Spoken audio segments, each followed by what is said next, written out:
Senator. Thank you. Senator Billy Lawless, is it?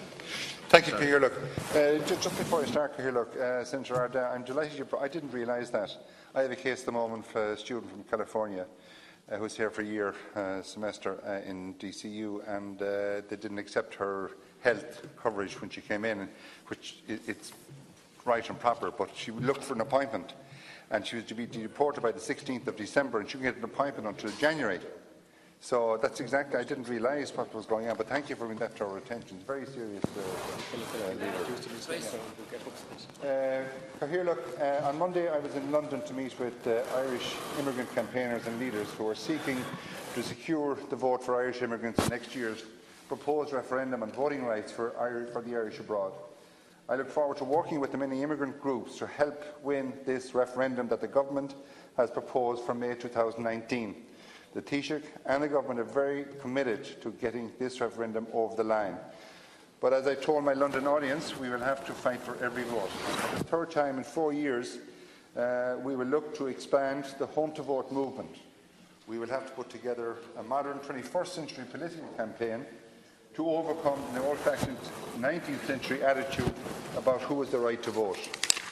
An opposition will rise up and say they left Ireland, they don't pay taxes, they aren't connected to Ireland, and if they vote in large numbers, they will swamp the home vote.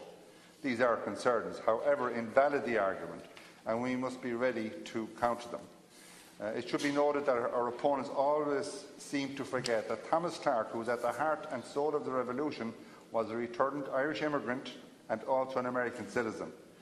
And they also want to forget that the founders of the Republic called for a government elected by the suffrages of all her men and women, not just a government elected by a small group of taxpayers and landowners. So our demand for rightful equality, to have the immigrant vote counted, goes back to the founding democratic principle of this nation. We want to fulfil the promise of the proclamation: one citizen, one vote. Why are we not allowed to vote? Well, if you're not on the island or you're on the wrong part of the island, it means you can't vote. There are nearly 100,000 Irish-born citizens living in Greater London. They can't vote either. The entire political landscape of Ireland will undergo a profound transformation in the next 20 years, driven by 5 factors: Brexit, the possibility of a united Ireland referendum, rising immigration, an increasing population, and our demand that Irish citizens living overseas and in Northern Ireland be given the right to vote. As we are in the middle of a presidential campaign, these are issues that should be front and centre. In fact, I would like to hear the opinion of each of the candidates on these pressing matters. Irish immigrants should have the right to vote for an Irish president, and they should have the right to vote in future national referenda. We also need greater representation in the Seanad. Postal voting is a well-established means of achieving this, and it works in many European countries. And also the universities. Absolutely, Senator, you're dead right. And I've never heard a complaint about the voting for overseas, for the alumni, for the... Yeah. Except that it's difficult to keep the register active. Absolutely. With people and that's one of the... We've been admonished on that by the European Union as well. So in 2014, the European Union Commission stated that citizens exercising the right to free movement should not be disenfranchised at national elections.